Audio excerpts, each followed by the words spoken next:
of go like the Terizla, suddenly you cannot deal with the 4-1 and vice versa. But the draft is ready, so we're going to take a look at the draft and continue this discussion. Right off the bat, Kufa and Grok taken out just as what we predicted before this broadcast. Yeah, pretty standard bans right here, but at the same time, will we FM actually ban off the Masha here, considering that they saw how RRQ was just such a beast with the Masha pick here, but at the same time, if they ban the Masha here, it's going to leave things up like the Xbox up for grabs. Same goes for the Kaja, which is kind of like a favorite pick for all these teams here. RRQ, they did prioritize the Kaja pick as well in game number 2 against EVOS SG. So in this case here, they have to choose their next ban properly here, because right now VFM here, they may consider just letting the Masha slide. Yeah, you have to kind of make a choice right now. In game 2, in the first series, the reason that RQ took out Masha was because that they don't have the first pick. So they were like, we're going to take Kaja for ourselves. They were the one who banned out Xbox twice in that first series, but this time VFM, they will do the favor. They will take out Xbox themselves. Yep, first pick here coming from RRQ here. What's going to be the first pick here? What are they going to be banning here? Let's take a look here. Is going to be a banning Kaja here? Nope. Yep. Once again, they're going to be banned off the Masha. They just don't... I feel like RRQ just values Masha so high. And because of that reason here, maybe, not many teams actually realize that how strong it is. But VFM, they're going to be starting us off with the Harif pick up. But at the same time, RQ, they have the choice to actually go for Esmeralda pick as well. Yeah, this is a good and a bad, right? I was expecting maybe a Kaja steal, maybe a Hylos for VEC, but they saw RQ take out Harif in the third phase, and you know that VFM, they prioritize this Harif a lot. If not, they will kind of let it slide and hope they go to the third phase, which has not happened yet. So they were going to prioritize that. But at the same time, they are sacrificing 2 really strong picks for RQ. That is your front line completed for the Indonesian team. Definitely here. But at the same time here, VEC, what are they going to do here? Because as of now here, pretty much their support, they have to play around the Kylos as well as Kaja, especially on front line. Do they actually, take RRQ's advice and just pick the basket as well, considering that, early on Tutu did mention as well that, hey, come on, Baxia is like a natural counter for the Hylos. Or are they going to force, like, the Harif to actually go in towards the Necklace of Endurance here coming from VEC? Yeah, I think if you're looking at VFM right now, the Baxia kind of looks tasty as a pick, but you are looking for the damage output, right? You have Badang, you have Harif. Where is that physical element? And if you kind of pick Baxia in, you're boxing your last pick to be probably a marksman. You're looking at a carry to kind of bust through the tanks on the side of RRQ, and like you mentioned, the Esmeralda instantly picked up, no question at all. There was no hesitation with that particular choice. I like how VEC still has that flexibility pick here, where you say like, hey, I pick a Badang here.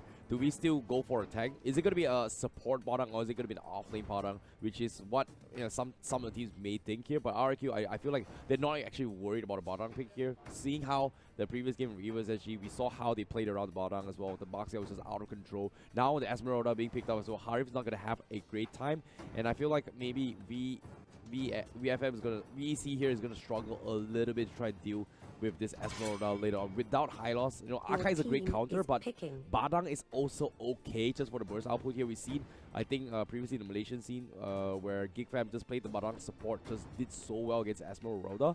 But that's the thing, that's the flex pick there. Is it gonna be a support Badang, or is it gonna be off lane here? But seems to me RRQ, they're going for the Hellcat pick, and I believe they actually won themselves a lot of win rate, pretty high win rate with the Hellcat pick. Yeah, it's not just a Hellcat pick. They also took out Baxia. Like, during the interview that you conducted just now, he said Baxia direct counter to Hylos. Hylos, and VFM, if you don't take Baxia, guess what? We will eliminate Baxia. We secure ourselves Hellcat.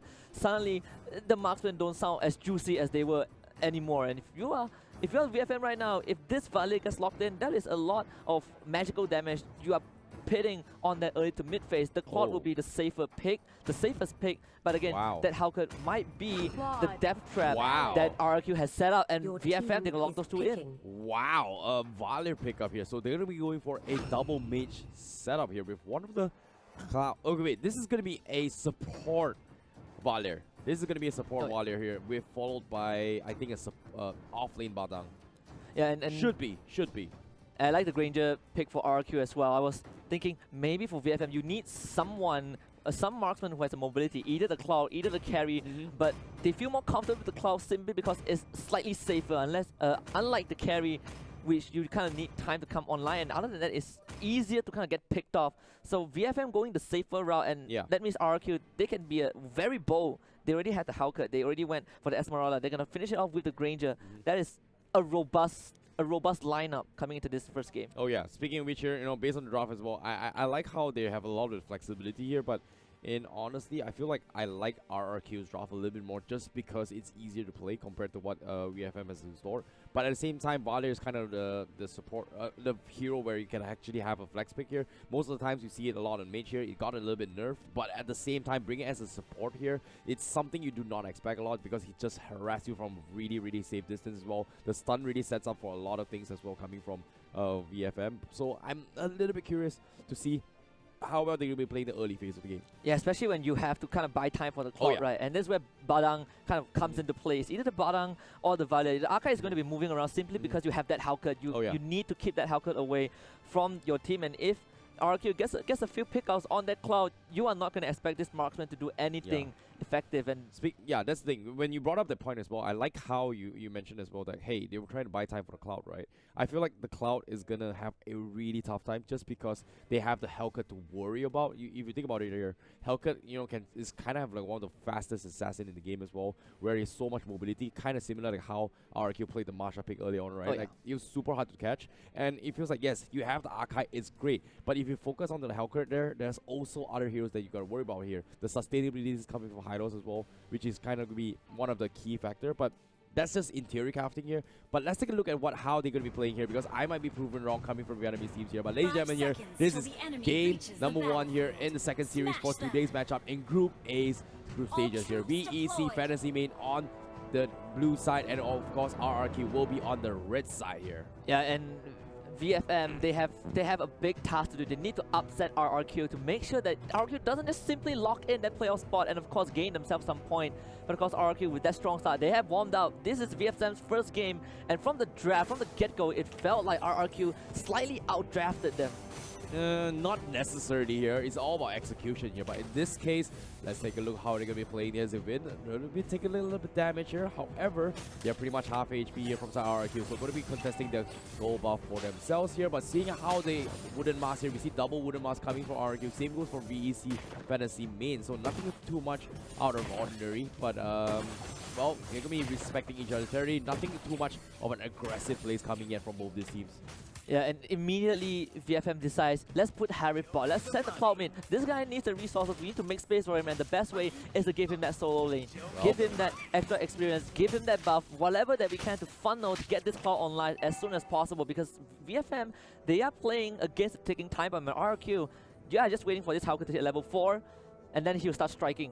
Our bottom side here, we see a little bit of contestments here. We're going to be cutting a creep wave here, and I'm pretty sure that VEFM here, they want to control the tempo and just try and go a couple of aggressive plays here. However, RRQ, look at this. We see rotations coming from Jago already setting up near the outskirts of the turtle pit, and they are trying to go for the wraparound, trying to fight against this team here coming from VFM. Yeah, VFM, they want to commit to this tower, but RRQ is here to go for the defense. Jago is here, jumps in the tree, doesn't get a kill, but they defend that structure. Yep, nice disengagement here coming from VFM. They tried to go for a commitment here, but RRQ managed to stop them in the track, which is really nice. Zaman Frost was kind of baited out as well. This is going to buy a little bit of time here for RRQ to get up those farms here, especially from the side of Jago. But hold that thought for now. Brawly, will he get scouted out? He might be in some trouble, but he's going to be fine. Yeah, and the rest of RRQ, they are coming, like you mentioned, they're setting up the turret. They stall out that tower for a bit longer, and now VFM, they managed to get a tower. They're coming into the turtle, but guess what? RRQ, the strike, the lights gets turned off, and immediately they're gonna pounce in, try to go to the first build. Lucky will be taken out, the value out of the picture, but High will be able to beat that front line for now. It's a 1-for-1 so far, but RRQ seems like they've isolated High, and High has nowhere to go. Double kill for the Hellcat, and RRQ, they want to go for more. They smell blood in the air. Team X has to jump away. VFM, they concede 2 kills, and they will concede the turtle as well. Nicely done here coming from RRQ, and it's not over yet here because T-Max is going to get dived out. He's got no Hurricane Dance, and he will get bursted down, unfortunately here. And Teeny is trying to go for a big wombo combo here, but let's take a look at the replays here because I like this play coming from RRQ. You pay attention to this here, they immediately focus on the support, and not to mention as well, Sin on the Hellcat was cutting off the backlines here. They knew that Akai did not have the Hurricane Dance. They pressured him and took him down, which was very nice. And a little bit unfortunate for VFM as well, if you pay attention, because Cloud did not exactly have mana to work with in that team fight. Yeah, and the best part was the moment Sin saw that opportunity, he didn't just get the first blood. After that first blood, he jumped right to the back line. Like you mentioned, he got the AoE silence off. No, this is the problem with Cloud, right? You need to buy time, but all this early fight is just going to stop him when this Hellcat is so huge. RQ, 4 kills in a row, gets the turtle and gets the tier 1. Sin's just gonna get away. Teeny is 3 levels behind. There's no way you're catching this Hellcat anytime soon. Yeah, saving up the... You mentioned about the Cloud as well, buying a little bit of time. He needs those items, especially the Golden Staff and the Demon Eater Sword. But building up those stacks to transition into a Blazing Duet, that's gonna be the key component here. And it's not gonna be an easy thing to actually pull it off. But RRQ, they seem to realize that as well. That's why they always send Sin to cut the backlines. But as of now, Sin is 3-0-1 on the Hellcat coming from RRQ. And it's not over yet. And this time, VFM, they want to strike back. The Grand Girl is there. That is Sonata, but not able to help out his teammate. They will lose 1 to VFM. Yeah, 2 times in a row here coming from Win, getting taken off here. Good catch there coming from VFM, but it's only a support there. The key one is going to be here. And Sin getting a solo kill on Cloud, and that's going to be unfortunate there. And he's got 4-0-1 right now. And this is the nightmare that we've been talking about for VFM. They're playing on taking time moment. This 4-0 on Sin has just accelerated that critical mass period. VFM, they need to somehow buy more time, and we keep repeating they have to buy time, they have to make space, but space is being constricted because RRQ are getting all these objectives across the map. Yeah, I agree. And Sin as well, because he went for the high end, right? It's as emblem, right? As alone himself, this Hellcat is going to be able to take down any hero from the side of VFM, especially if they are alone here. That's exactly how the Cloud died. But now, once again, the turtle will be secured from the side of RRQ. This time, Iojago wants to pick a fight here. They're going to try and lead the charge with this Esmeralda. Will they actually catch any members from the side of VFM? But VFM, they're playing on the retreat here. They're losing the economy at least 4k deficit here, coming from VFM and RRQ. And just perfect game sense from RRQ. Sin, he saw VFM pull off a collapse in the middle lane, realizes, okay, the front line, they are all gone from the side, from the blue side. Cloud is definitely isolated. Let me just go and pick him up. And that's what happened that led to Cloud's death. Now it's going to be RRQ again gaining the lead. They're going to extend this goal lead as much as they can. They're not in a rush. They already hit that critical mass earlier than expected. Now Kai's going to get the pull as well. Lucky, not so lucky this time. Hylos will be the one taking that out. Yeah, nice divine judgment there coming from RRQ, catching off Lucky, like you said as well. But like I said, you know, the Cloud needs more items. Devon either up already. Cloud. Broly's gonna go lead the charge here. How do we do this here? And they're gonna fight this. Harif, he is doing his best. Hyde will not be able to get any kill onto Liam. This Hylos is pretty much unkillable at this point. You need more commitment. Thank God that Sin was not there, but even so, it kind of proved that how RRQ are so far ahead that VFM just was ineffective against them, and because of that, Sin again making space. You're kind of playing like they're trying to play like this Marsha 4-1 composition, even though it's not the Marsha, but because again Sin has such a big lead, he can go across the map. And VFM, they cannot just send one guy to deal with this Hellcat. They need 2 or 3, and you need to make sure you keep this Cloud out of the business. Yeah, definitely here. Speaking of out of business here, because I feel like they have a lot to worry about here. Because right now, who should they focus? Is it going to be Esmeralda or is it going to be the Hellcat here? And right now, because they were confused in this kind of confusions, it's hard to make a decision here. It's all down towards how T-Max is going to be able to pull things out from side VFM, especially from the Akai itself. The Hurricane Dance is going to be the key crucial component to open the entire gameplay or tempo from the side of VFM. Yeah, and they need one solid comeback here. And now another turtle buff heading towards RRQ now. RRQ making it look easy, and it's not just the Archive. The Valiant now plays another crucial role because of that knockback. You kind of had to start playing the Pew game. The Cloud cannot just jump in with that ultimate and start spinning and hope to get a kill. That is not going to work against RRQ simply because of the imminent threat of Hellcat. So he's going to constantly search for this Cloud, constantly search for this Broly, and again, they are not in a rush. We're 7 minutes in. RRQ, they're taking it slow. Wait for the Lord to come back. Then that is where RRQ will pull off the next push, the next big strike. Yeah, speaking of next big strike here, T-Max, he needs those fights here. RRQ, they're lying in wait, they're camping their way through, hoping to catch a couple of mistakes here, and you can see they're setting up shop from RRQ, and VFM, you can see as well on the bottom, on the mini side of the map as well, you can see Lucky on the volley was just a little bit scared to actually push too far off, but now they scout this out here. Will they catch off Lucky again? This is a goal. He goes in, Zin. Ooh, gets pushed back. He's going to be fine. Falling Star Moon as well. T-Max going for the Hurricane dance. He's going to connect on one here. He will get the Sin here, but that's going to be Helga. And a big split. Ultimate here coming from Arda. Connects on the dot, but it's going to be enough to revitalize from DM. Keeps him alive. They take down the Archive, but unfortunately, VFM, they lose 3. They lose 2. RRQ is so far ahead right now, and they can't seem to be taken down by VFM. Yeah, Broly is the last man alive trying to get away, and he will be able to buy time for his team, but like you say, RRQ with the lead, they had the item advantage. They were ready for that. That was the best fight that VFM could have gotten, and they were not able to close out that fight. And now it's Broly. He's just going to keep running from RRQ, and the rest of his team, they just respawn.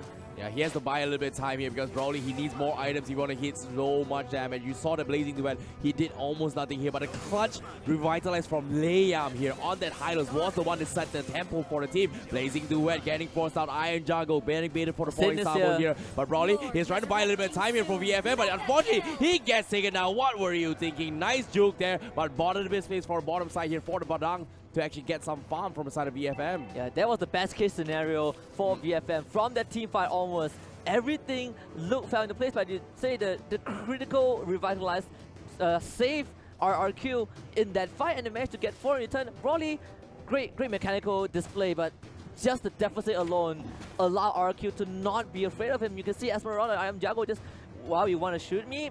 I'm just going to let you shoot me, and I'll finish you off. Sin was on the way as well, so there's no way that Broly can get out of that.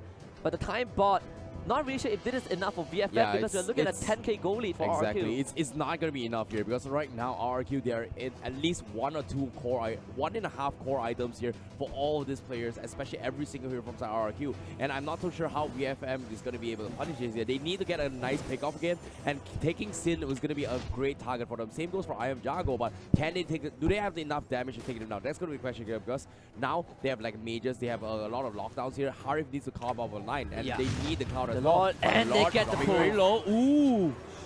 Instant pull, killing off the Violet. That is the Lord. RRQ, they did this exact same trick against EVOS just now in that second game, where this Kaja is literally ripping the enemies apart. Vin was on point with all those ultimates, Divine Judgment on the right target, and because of that, without the Violet, you lost that one member. That one extra member that can help you peel, that can help keep this marksman alive. With Lord now summoned, VFM, they have to hold this 4v5. Yeah, very nicely done here. And now the Lord is going to be knocking, appearing from the top side of the lane here. And RRQ, they're just going to gatekeep the guys from VFM. They do not want to give them any sort of buffs here. They're going to try to steal the buffs as well. You can see even Tuturu stealing the top buff from the side of VFM. And the itemization-wise, Golden Staff is pretty much out of Cloud and Badang as well. How do you fight this though? Yeah, 12k goal lead for RRQ. The biggest goal lead that we've seen so far amassed by a team, and even though this is just the first day impressive performance from the Indonesian squad, and go for that first inhibitor. It's going to be VFM trying to make something happen. There go T-Max goes in for the Hurricane Dash. He does get 4 targets, but the damage isn't enough. Harif will find one. They force RRQ to retreat, but the Lord is already in the base. Vin managing to get that top inhibitor. VFM, they stall this out for now, but the damage is done by RRQ. Good defense there coming from VFM as well. What a huge out there coming from Teeny as well. Did the damage on, but once again, Liam with the clutch revitalize. He can't be taken down. They lost one member, but that's about it. And VFM, they need to slowly but surely drag this out fight here. But look at this, one big ultimate here. Everyone was so low. The revitalize there keep him alive, but everyone backed out alive. Yeah, T-Max needed that Hurricane Dash, and he got it perfect onto Vin, the Kaja. That hero could have been the Vin could have been the guy to end it off of VFM. So VFM bought themselves some more time to stay alive in game 1, but the odds are still stacked against them. Yeah, definitely here, but like you said as well, the Lord knocked down. They lost 1 tier 3s up top here, but VFM, if they drag this ultra late game here, the Badang and Cloud is gonna come up online. As compared to Regium, it doesn't really do as much as compared to what Cloud and Badang is going to be offering in terms of overall damage output towards the ultra late game. And Tuturu, they know they want to end this game here. They're going to go force out another BOD, but look at this, the fight. And this is what VFC want to do. You're starting to see this cloud being a bit more efficient. And if you put aside the mistake from T-Max who try to contest the dragon, the turtle without that Hurricane Dance, it is all a bit better for VEC Fantasy main. But for RRQ, they are still on his tails. That's a crucial item here coming from EFM. Divine Glaive up onto its height already on that Harif, and the Harif is going to pop up a little bit more. And Tuturu also getting the second Blade of Despair as well in this next team fight. This is going to be a crucial fight here coming from EFM and RRQ, and they have the dominance eyes on Liam. Just to try a little bit of slow to actually buy time for the team to actually snowball their way through. But VFM, they just need that one lucky hero. It's either Xin, Tuturu, or even I Am Jungle to get picks off first. This is where they will slowly make their comeback, if and only if they pull it off. And this is where T-Max and Teeny need to make the same magic trick again. They need to go Houdini once more, but this time they can't just get Vin. They can't just get one member from RQ. They need to get the cost. They need to at least be able to kill off half of RQ to even have a chance of staying alive. And with the all stacked against it right now, with how things are, Tuturu is just going to continue the split push on the top side of the map. And VFM, they are far away from base. This is where RQ can consider collapsing on them. But luckily, Sin is not around just yet. Oh, they have Immortal Arm Liam. They're not afraid here, but unfortunately, the buff actually gets stolen. Oh, no. VFM, they needed that buff here if they want to win the next 2 team fights here. And RRQ, but they found someone. Hurricane Dance. And it's going to be VFM pulling the trigger once more. They're going to go for Vin. Vin somehow survives to revitalize Liam in everyone, but there is it! Vin and Esmeralda will kill off 2 members of VFM while the rest of RRQ stay alive. They find the fight that they need, and guess what? This is the second Lord for RRQ. Oh, nicely done there from RRQ. Great attempt there with the Hurricane Dance, but unfortunately, it was just too hard to fight here. The Hellcat is just too great to go. Divine Judgment on Bright Wind here, but he doesn't care. He's got an Immortal. He can tank the tower. Why not? Worth it here. Tuturu gonna poke the tier 3s, and slowly but surely, they take the Lord as well on RRQ. They're thinking about closing the game, but Tuturu, oh! Wow! The Death Sonata from Tuturu. Here comes Iron Jago. He wants more. Tier 3s are down. Another one in the middle. VFM, how will they defend this? Lucky and Teeny still alive, but the Crystal is gonna be game. RRQ takes game number 1 in this second series.